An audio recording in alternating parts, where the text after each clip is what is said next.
Hello everyone and welcome to a preview for Clickport and Speedport. These games were sent to me so I could give them a go ahead of the Kickstarter, which is basically launching now. Now, these are Ethernet-filled games. I know that's a weird concept for a board game. They both play with 2 to 6 players, and on the box they're about half an hour. Now that does depend on your player count. Let's go through roughly how they play and give you sort of a feel for the two different experiences that you can get with the sort of something ports, and then I'll give you some pros and cons to let you know if you should be adding them to your collection. In Clickport, the sort of slower, more strategic of the two games, you're going to be taking it in turns, and you're going to be trying to get your patterns represented by the Ethernet cables in the middle of the board.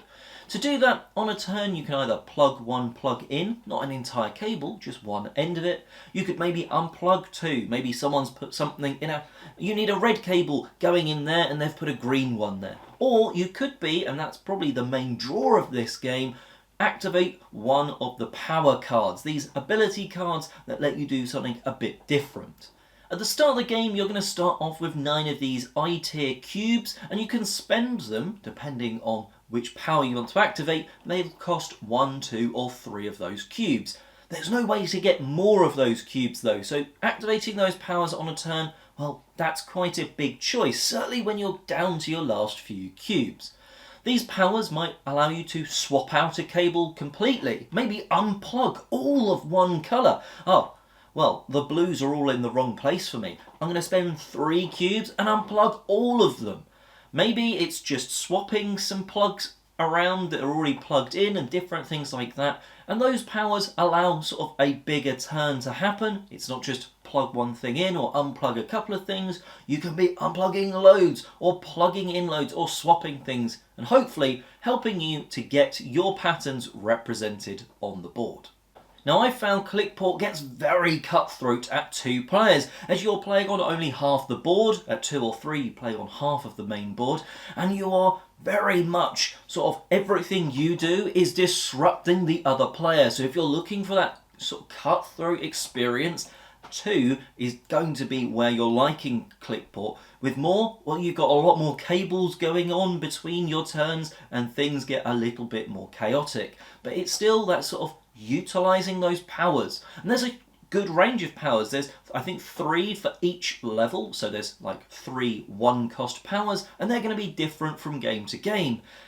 And they are huge. Like I suggested, the one that allows you to unplug all of one colour, well, someone could just be on the last bit, they're right close to finishing their sort of pattern card off, and you've unplugged all of the yellow cables and sort of put them off back into the pool, and they are like, I was so close, sort of thing. You're going to sort of vibe with that differently if, you know, you're building up quite slowly or slower in this game, and people can very much disrupt what you're doing. Alongside those great power cards are the actual pattern cards themselves. There's a good deck of them, and they come with various things. So some might be just a couple of sort of lines. Some are 2 patterns, and there's a few in there that are just a bigger block of one sort of thing that you're trying to do.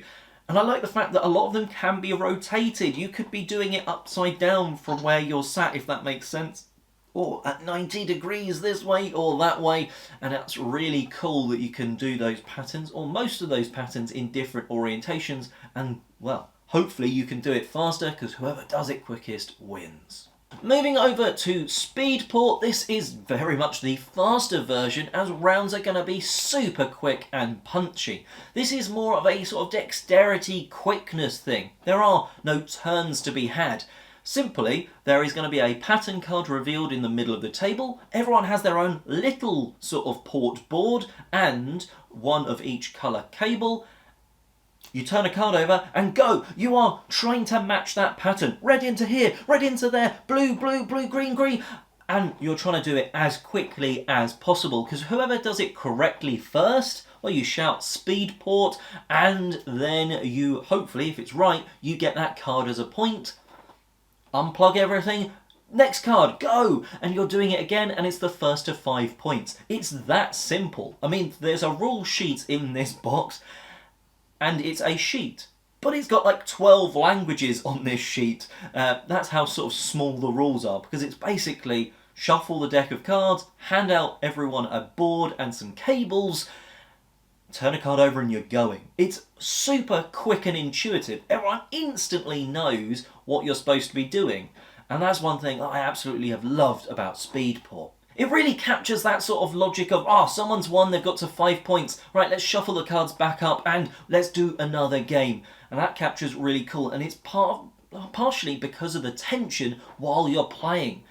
You know that if you do a slight slip and don't get that Ethernet plugged in correctly before you go on to the next one, that's slowing you down, and that might be the split second between you coming second and not getting that point scoring card and getting it, and maybe that's your final point that you needed to win the game. It can be at times you're doing it so frantically that you look down and you're like, I've put them in the wrong plugs. It's surprising how sort of quickly you're trying to do it and how quick some people can do this, that it's really, really rapid. And because everyone's doing it at the same time, unlike the sort of slight more slowness of taking your turns and it building up over time of Clickport, in Speedport it really scales well up to that sort of full amount of players because it's all going on at the same time. It just means that it's going to potentially take longer for someone to get to the 5 total wins, unless someone's really quick and is just winning round after round. It is a little bit odd that you can't necessarily play one game mode on the other boards and different things like that, and I would say in the pictures, some of the pictures, the green and the blue cables look very similar. Actually, in normal lighting, they definitely did not. They really stand out, as do the cards. It's really obvious when you're actually playing, this is a green cable, this is a blue cable, and these, based on this pattern card, that's where they've got to go into. But some of these pictures that I have sort of taken, it does look like those colours are very similar. And, well, they're actually not in real life. So I just wanted to point that out. So, overall, I never thought Ethernet cables would be fun, especially in a board game setting. And while these games show that it is a bit quirky to have them in the game and be plugging them in, like, wow, these are a component I never thought would work. And it kind of does. If you're looking for that slower paced, potentially cutthroat experience, I think works probably better with a lower player count, Clickport might be the one for you. If you're looking for that fast paced, really quick, you don't need to really teach any rules, you kind of put it in front of someone and they know what to do, that speed, and I think that's where I am drawn towards. Speedport is then going to be for you, and it works whether you've got 2 all the way up to higher player counts because it's simultaneous. You're not having to wait for it to come around the table sort of thing. The Ethernet cables might be sort of seen initially as a bit of a gimmick, that bit different, but it kind of does make both puzzles work because they're plugged in.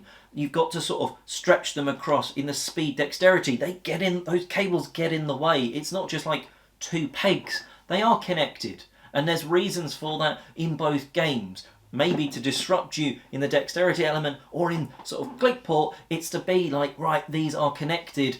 If you're trying to take that whole thing out or swap a whole cable, you've got to swap this one and that one and things like that. So it all kind of does work in 2 sort of solid games.